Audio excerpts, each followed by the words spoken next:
Assalamualaikum warahmatullahi wabarakatuh. Ketemu lagi dengan saya Ridwan, mahasiswa RPL Universitas IFET Semarang, jurusan Pendidikan Vokasi Teknik Mesin. Pada kesempatan ini saya ingin menjabarkan atau menjelaskan sedikit tentang tugas mata kuliah Sistem Manajemen Mesin pada sub pemeriksaan sensor-sensor EVI, ya. Dosen pengampu Bapak Tony Setiawan, SPD, MPD, MT. Oke.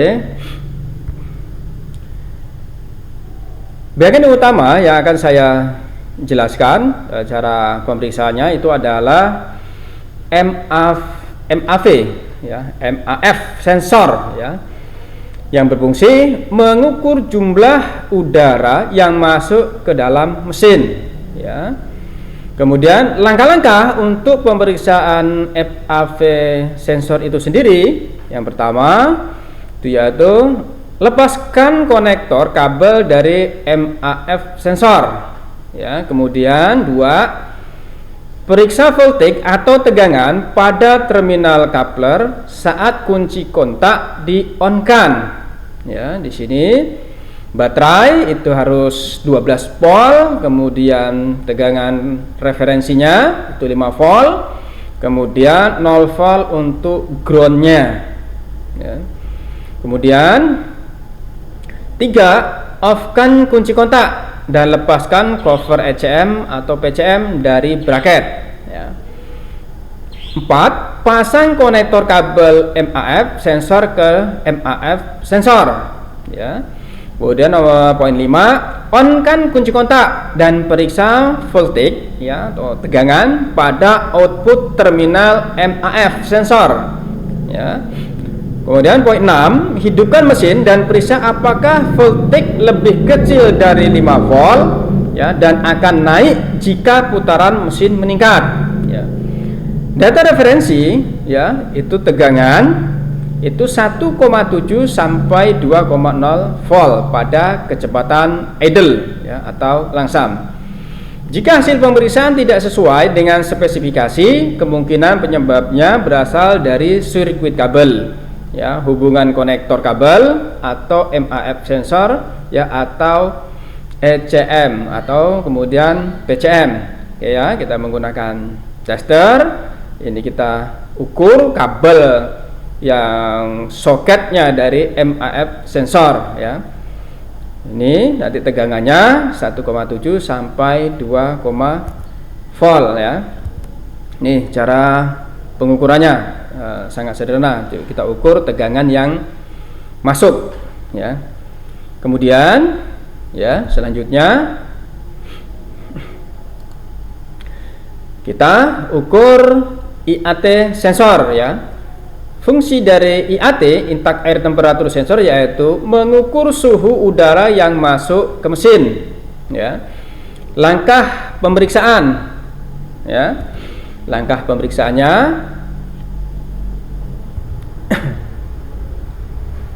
satu, masukkan IAT sensor ke dalam bejana berisi air yang dipanaskan dan ukur resisten antara terminal sensor sambil memanaskan air secara perlahan.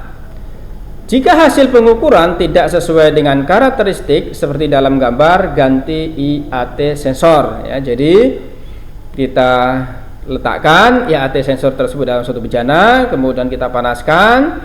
Nah, kita ukur pada saat awal itu berapa tegangannya, kemudian suhunya berapa, kemudian pada saat suhu itu bertambah atau naik, nanti kemudian itu tahanannya menjadi berapa, ya, seperti pada tabel atau grafik berikut ini. Ini temperatur dari 20, ya, 40, 60, 80 derajat. Jadi ini tahanannya dia akan semakin ke atas maka semakin naik, atau semakin panas tahanannya akan semakin tinggi, ya, resistensinya. Oke, itu cara mengukur atau memeriksa IAT sensor. Kemudian yaitu kita mengukur MAP sensor, ya, manifold absolute pressure sensor, ya, mengukur fungsinya mengukur tekanan di dalam intak manifold, ya. Langkah-langkah pemeriksaannya, pertama, hubungan secara seri 3 baterai 1,5 volt yang baru. Jadi total voltage atau tegangan adalah 4,5 sampai 5,0 volt. Kemudian hubungan terminal positif ke pin, ya, terminal sensor, ya, terminal sensor, dan terminal negatif baterai ke ground, ya. Kemudian 3, periksa voltage antara volt out dan ground, ya. 4, periksa penurunan voltage-nya jika diberikan kevakuman, gunakan vakum pump, ya, di atas 40 cm/Hg, ya. Rangkaiannya, rakitannya 2-3 buah baterai, satu baterai dengan kapasitas 1,5 volt, jadi dirakit 3 menjadi 4,5 volt. Oke, masukkan pada MAP sensor, kemudian kita ukur berapa tegangan, ya, yang dihasilkan. Nanti disesuaikan dengan spesifikasi dari MAP sensor itu sendiri dan dibantu dengan, ya, vakum pump, ya, karena dia ini meriksa, ya, tekanan di dalam intak manifold, ya. Jadi sederhana ini untuk mengukur MAP sensor. Selanjutnya kita akan memeriksa throttle position sensor, ya, berhubungan dengan tali gas. TPS itu berfungsi menentukan posisi katup throttle untuk mengetahui seberapa jauh pedal gas ditekan, ya. Ini berkaitan dengan langsung dengan pedal gas baik motor maupun mobil. Langkah-langkah pemeriksaan, ya, TPS dengan 3 kabel. 1, lepaskan kabel negatif, ya, dari baterai dan konektor dari TP sensor, ya. Ini kita lepas. Kemudian gunakan ohmmeter untuk mengukur resisten setiap terminal, ya. Catatan, perbedaan resisten antara throttle valve dalam posisi idle dan terbuka penuh harus lebih dari 1, kilo ohm, ya. Ini yang TPS dengan 3 kabel, ya. Jadi kita lakukan pengukuran 1 ground, 3 resisten voltage terminal, kemudian yang 3 ini adalah output voltage terminal 1, 2, 3. Nah, hasilnya berapa? Nanti kita padukan dengan spesifikasi yang tertera, ya, pada TPS tersebut, ya. Di sini dijelaskan perbedaannya tidak boleh, ya, lebih dari 1,5 kilo ohm. Nah, ini cara pemeriksaannya, ini satuan ukurnya, ya, atau referensi satuan ukurnya. Oke, selanjutnya, ya, yang TPS atau throttle position sensor dengan 4 kabel, ya. Pertama, lepaskan kabel negatif dari baterai dan konektor dari TPS sensor. Gunakan ohmmeter untuk mengukur resisten setiap terminal, ya. Ada A, B, C, D, ya, sama, ya. Ada ini posisinya sketsa, ya, dari TPS, ya. Kemudian yang ini, ya, gambar aslinya. Ini kita menggunakan tester, ya. Dan nanti berapa hasilnya yang kita lakukan pada saat pengukuran ini nanti kita padukan dengan standar spesifikasi dari TPS tersebut. Jika di bawah dari standar, berarti TPS ini mengalami masalah. Jika melebihi juga dari standar, berarti TPS ini mengalami suatu masalah. Jika tidak bisa diperbaiki, harus diganti dengan yang baru. Oke, selanjutnya kita mengukur ECT sensor, ya. ECT sensor ya, engine coolant temperature, atau ada sebagian yang menyebut adalah WTS, water temperature sensor ya. Itu berfungsi mengukur suhu cairan pendingin mesin untuk membantu pengaturan campuran bahan bakar. Artinya untuk mendeteksi seberapa sih suhu panas mesin tersebut. Nah, nanti itu akan kebaca oleh ECM. Kemudian nanti ECM itu akan mendeteksi berapa panas, berapa suplai bahan bakar, dan berapa derajat pengapian yang harus diberikan. Kemudian langkah-langkah pemeriksaan: redam ujung ECT sensor dalam air dingin yang dipanaskan dan ukur resistensinya. Jika resistensinya tidak sesuai petunjuk pada gambar, ganti ECT sensor ya. Ini kita lakukan pengukuran.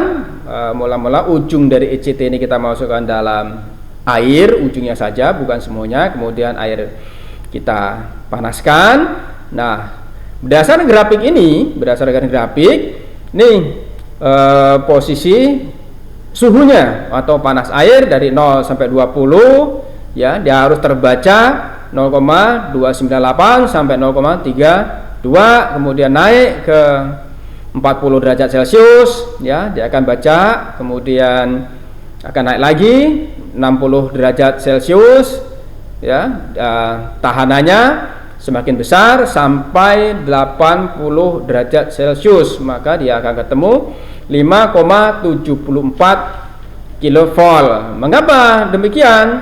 Ya, karena ECT sensor ini dia bekerja menunggu panas mesin. Setelah mesin itu panas atau mencapai suhu yang sudah ditetapkan, ECT sensor akan mengirim sinyal pada ECM. Nanti maka ECM akan menginstruksikan untuk fan atau kipas itu berputar ya, terutama kipas radiator ya. Jadi itu hubungannya pemeriksaan grafik ya dan kondisi di dalam mesin itu sendiri.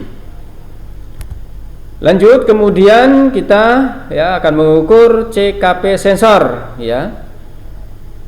CKP sensor adalah crankshaft position sensor ya, yang berfungsi mengukur posisi dan kecepatan poros engkol untuk menentukan waktu pengapian dan injeksi bahan bakar. Oke ya. Langkah-langkah pemeriksaannya, yang pertama, ukur resisten CKP sensor.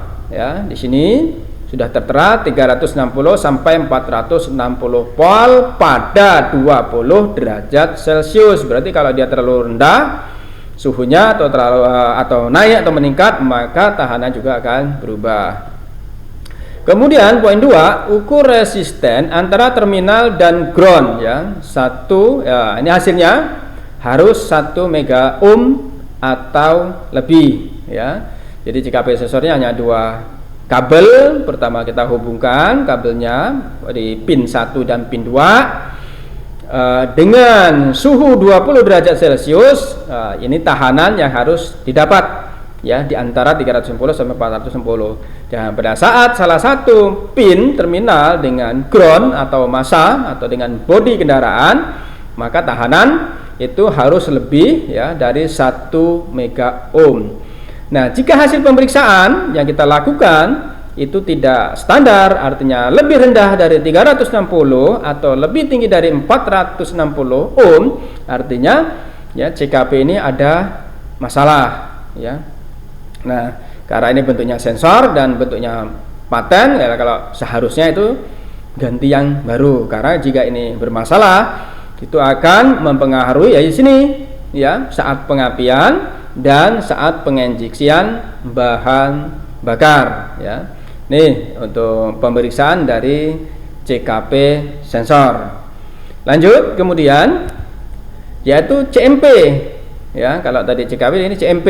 CMP adalah crankshaft ya position sensor ya, yang berfungsi menentukan posisi poros knock atau knock as untuk sinkronisasi injeksi bahan bakar dan pengapian. Ya, ini sensor knock as ya, gampangnya saja. Langkah-langkah pemeriksaan ya. Pertama, lepaskan konektor kabel CMP sensor. 2. On-kan kunci kontak dan periksa voltage setiap terminal konektor CMP sensor. Oke ya. Jadi kita ukur dulu arus yang masuk ya, terminal B ya, atau arus yang masuk itu ya 10 sampai 14 volt. Kemudian untuk terminal ya, tegangan out atau voltage out, tegangan arus keluar itu 4 sampai 5 volt. Nah, terminal ground ya itu harus 0 volt. Jadi kalau terminal ground ini ada tegangan sedikit pun yang masuk, berarti konslet ya, short atau bermasalah. Ya. Kemudian lepaskan CMP sensor dari case ya, dari tempatnya, dari rumahnya. On-kan kunci kontak ya, kemudian periksa voltage pada terminal CMP ya, pada konektor yang terhubung ke ECM dengan menggunakan besi magnet dengan jarak dari CMP sensor 1 mili ya. Voltage terbangkit bervariasi 0 sampai 1 volt atau 4 sampai 5 volt ya. Ini kita gerak-gerakkan besi magnetnya agar di sini nanti terjadi induksi magnet. Nah, karena dia ada induksi magnet, maka ya CMP itu bekerja. Nah, dengan CMP itu bekerja, baru kita ukur tegangan ya terbangkit atau tegangan yang dikeluarkan oleh CMP tersebut. Nah, jika pengukuran menggunakan multimeter ya tidak sesuai dengan standarnya, artinya tidak sesuai dengan spesifikasi, bisa kita periksa rangkaian konektornya atau kita periksa kabel yang dari ECM menuju ke CMP ya, atau soket CMP atau kendor atau tidak. Jadi kalau semuanya sudah kita periksa oke, tetapi tahap tegangan yang masuk pada CMP itu tetap di bawah standar, artinya ada kerusakan pada bagian CMP sensor ya. Oke, itulah cara pemeriksaan dari CMP sensor. Lanjut, kita memeriksa oksigen sensor atau O2 sensor ya, yang terdapat pada saluran exhaust manifold ya. Fungsinya oksigen sensor itu adalah mengukur kadar oksigen dalam gas buang untuk mengontrol campuran udara bahan bakar ya. Jadi fungsinya itu, jadi berapa sisa udara dari hasil pembakaran ya, nanti itu akan diteruskan pada ECM. Itu fungsi dari O2 sensor. Langkah pemeriksaannya ya, yang pertama gunakan ohmmeter atau multimeter ya, atau multitester untuk mengukur resisten antara terminal A dan B pada konektor sensor ya. Kemudian yang poin 2 atau langkah selanjutnya, resisten oksigen sensor adalah 11 sampai 15 ohm pada 20 derajat Celcius ya. Temperatur sensor akan mempengaruhi tahanan ya, ukur pada temperatur yang tepat ya. Oke, ini kita ukur ya, sensor couplernya ya, kemudian feed from terminal side kita ukur.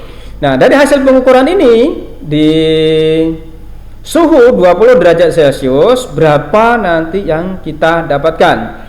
Jika hasil pengukurannya itu di bawah dari standar, artinya di bawah dari 11 ohm atau lebih tinggi dari 15 ohm dengan posisi suhu 20 derajat, berarti ada masalah pada O2 sensor.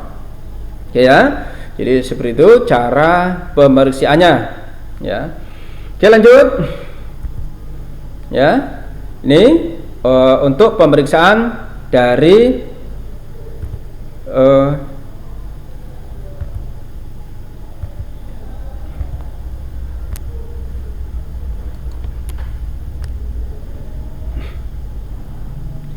ya, itulah pemeriksaan dari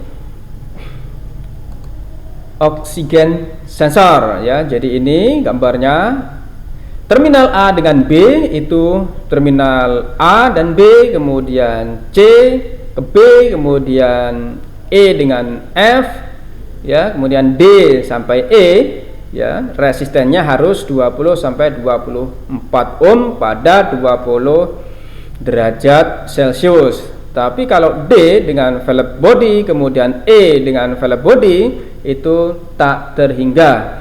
Inilah hasil atau cara pemeriksaan dari sensor yang ada pada mobil atau kendaraan yang sudah menggunakan teknologi injeksi atau electronic fuel injection. Oke, itu saja. Saya akhiri. Wassalamualaikum warahmatullahi wabarakatuh.